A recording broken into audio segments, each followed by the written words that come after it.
मेरे प्यारे देशवासियों, नमस्कार। आज देव दीपावली का पावन पर्व है। आज गुरु नानक देव जी का भी पवित्र प्रकाश पर्व है। मैं विश्व भर में सभी लोगों को और सभी देशवासियों को इस पावन पर्व पर हार्दिक बधाई देता हूं। ये भी बहुत सुखद है कि 1.5 साल के अंतराल के बाद करतारपुर साहिब कॉरिडोर अब फिर से खुल गया है। साथियों, गुरु नानक जी ने कहा है, बीच दुनिया सेवी कमाइए त दरगिही बेसन पाइए। यानी संसार में सेवा का मार्ग अपनाने से ही जीवन सफल होता है। हमारी सरकार इसी सेवा भावना के साथ देशवासियों का जीवन आसान बनाने में जुटी है।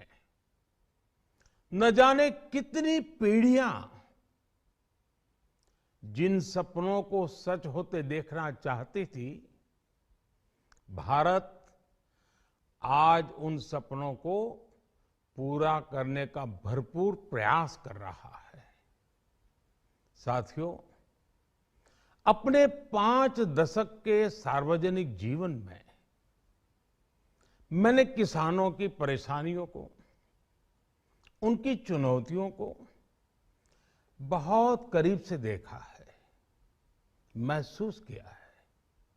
इसलिए जब देश ने मुझे 2014 में प्रधानमंत्री के रूप में सेवा का अवसर दिया, तो हमने कृषि विकास, किसान कल्याण को सर्वोच्च प्राथमिकता दी। साथियों, इस सच्चाई से बहुत लोग अनजान हैं कि देश के 100 में से 80 किसान छोटे किसान हैं। उनके पास 2 हेक्टेयर से भी कम जमीन है। आप कल्पना कर सकते हैं, इन छोटे किसानों की संख्या 10 करोड़ से भी ज्यादा है। उनकी पूरी जिंदगी का आधार यही छोटी सी जमीन का टुकड़ा है। यही उनकी जिंदगी होती है। और इस छोटी सी जमीन के सहारे ही वो अपना और अपने परिवार का गुजारा करते हैं। पीढ़ी दर पीढ़ी परिवारों में होने वाला बंटवारा इस जमीन को और छोटा कर रहा है। इसलिए देश के छोटे किसानों की चुनौतियों को दूर करने के लिए हमने बीज, बीमा, बाजार और बचत, इन सभी पर चौतरफा काम किया। सरकार ने अच्छी क्वालिटी के बीज के साथ ही किसानों को neem coated urea, soil health card, micro irrigation जैसी सुविधाओं से भी जोड़ा।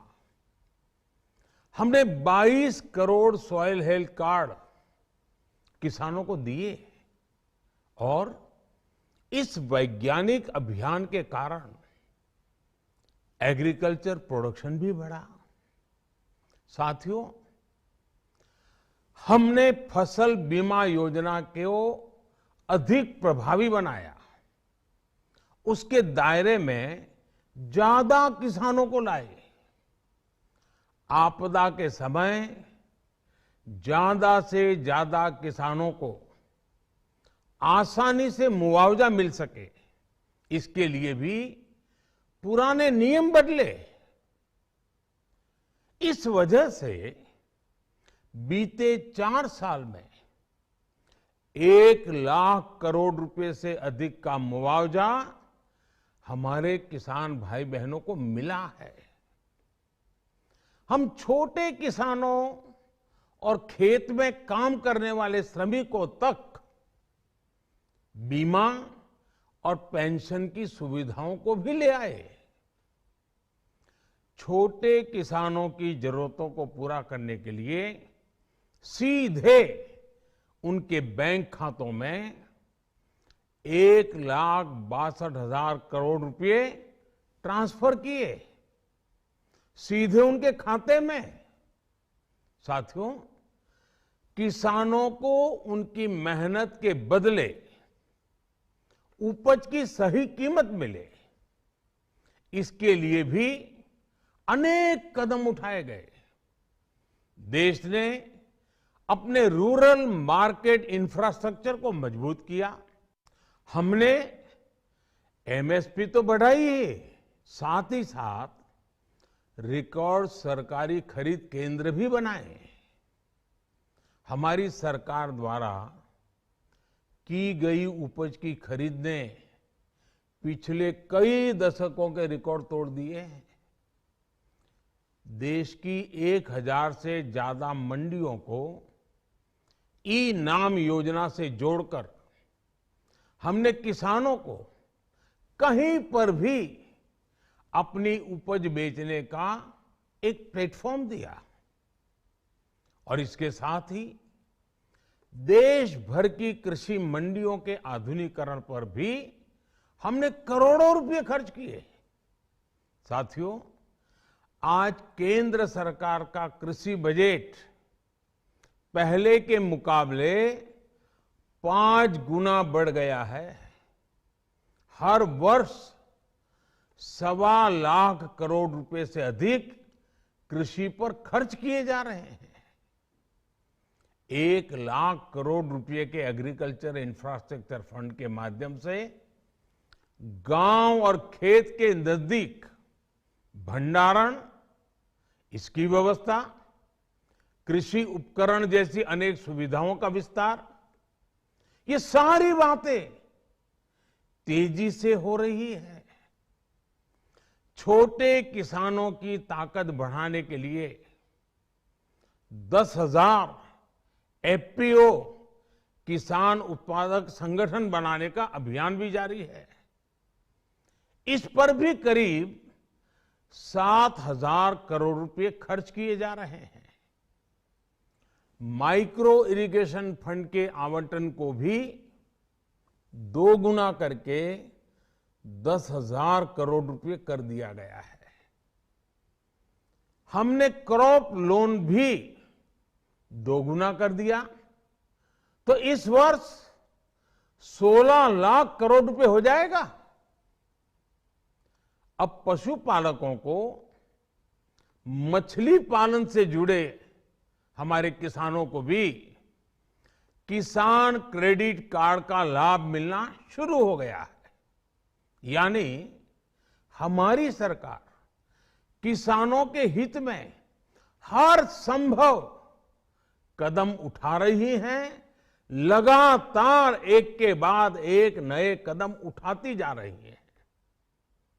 किसानों की आर्थिक स्थिति सुधरे, उनकी सामाजिक स्थिति मजबूत हो, इसके लिए पूरी ईमानदारी से काम कर रही है। साथियों, किसानों की स्थिति को सुधारने की इसी महाअभियान में देश में 3 कृषि कानून लाए गए थे। मकसद ये था कि देश के किसानों को, खासकर छोटे किसानों को और ताकत मिले, उन्हें अपनी उपज की सही कीमत और उपज बेचने के लिए ज्यादा से ज्यादा विकल्प मिले। बरसों से ये मांग देश के किसान, देश के कृषि विशेषज्ञ, देश के कृषि अर्थशास्त्री, देश के किसान संगठन लगातार कर रहे थे। पहले भी कई सरकारों ने इस पर मंथन भी किया था। इस बार भी संसद में चर्चा हुई, मंथन हुआ और ये कानून लाए गए। देश के कोने कोने में कोटि कोटि किसानों ने, अनेक किसान संगठनों ने इसका स्वागत किया, समर्थन किया।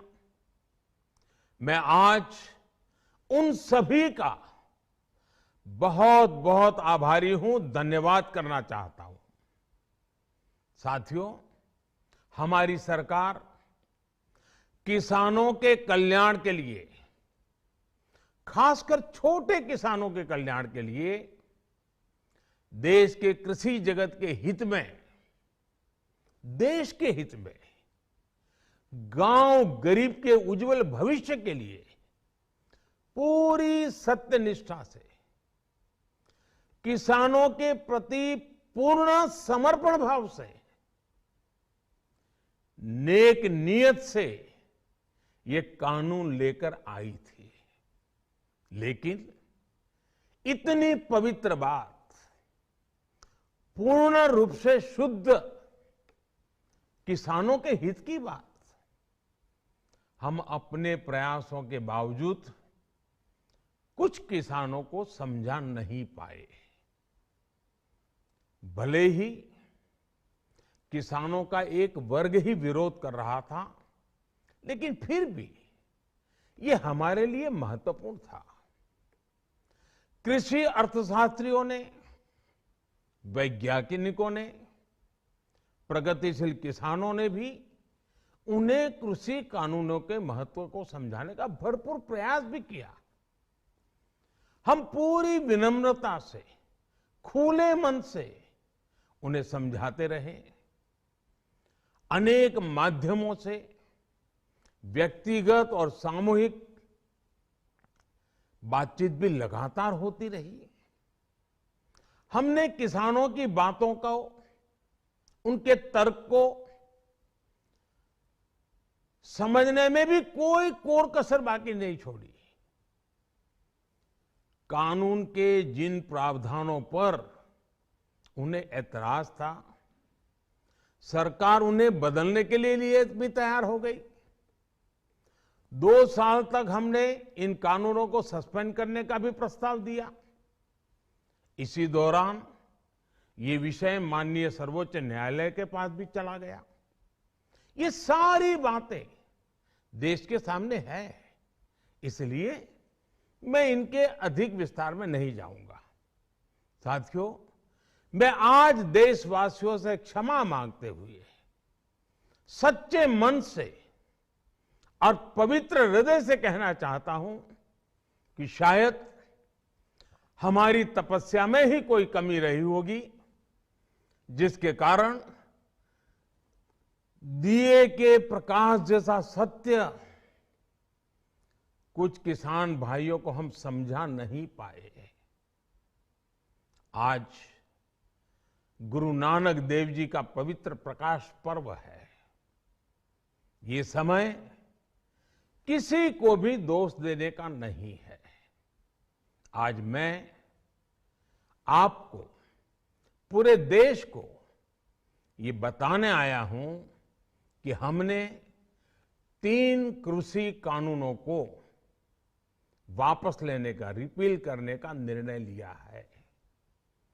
इस महीने के अंत में शुरू होने जा रहे संसद सत्र में, इसी महीने में, हम 3 कृषि कानूनों को रिपील करने की संवैधानिक प्रक्रिया को पूरा कर देंगे। साथियों, मैं आज अपने सभी आंदोलनरत किसान साथियों से आग्रह कर रहा हूं, आज गुरु पर्व का पवित्र दिन है। अब आप अपने अपने घर लौटे, अपने खेत में लौटे, अपने परिवार के बीच लौटे। आइए एक नई शुरुआत करते हैं, नए सिरे से आगे बढ़ते हैं। साथियों, आज ही सरकार ने कृषि क्षेत्र से जुड़ा एक और अहम फैसला लिया है। जीरो बजट खेती यानी प्राकृतिक खेती को बढ़ावा देने के लिए देश की बदलती आवश्यकताओं को ध्यान में रखकर क्रॉप पैटर्न को वैज्ञानिक तरीके से बदलने के लिए एमएसपी को और अधिक प्रभावी और पारदर्शी बनाने के लिए ऐसे सभी विषयों पर भविष्य को ध्यान में रखते हुए निर्णय लेने के लिए एक कमेटी का गठन किया जाएगा। इस कमेटी में केंद्र सरकार, राज्य सरकारों के प्रतिनिधि होंगे, किसान होंगे, कृषि वैज्ञानिक होंगे, कृषि अर्थशास्त्री होंगे। साथियों, हमारी सरकार किसानों के हित में काम करती रही है और आगे भी करती रहेगी। मैं गुरु गोविंद सिंह जी की भावना में अपनी बात समाप्त करूंगा। देहि शिवा वर मोहे इहे, शुभ कर्मन ते कबहू न टरो। हे देवी, मुझे ये वर दीजिए कि मैं शुभ कर्म करने से कभी पीछे ना हटूं। जो किया किसानों के लिए किया, जो कर रहा हूं देश के लिए कर रहा हूं। आप सभी के आशीर्वाद से मैंने मेहनत में पहले भी कोई कमी नहीं की थी। आज मैं आपको विश्वास दिलाता हूं कि अब और ज्यादा मेहनत करूंगा ताकि आपके सपने साकार हो सके, देश के सपने साकार हो सके। आपका बहुत बहुत धन्यवाद। नमस्कार।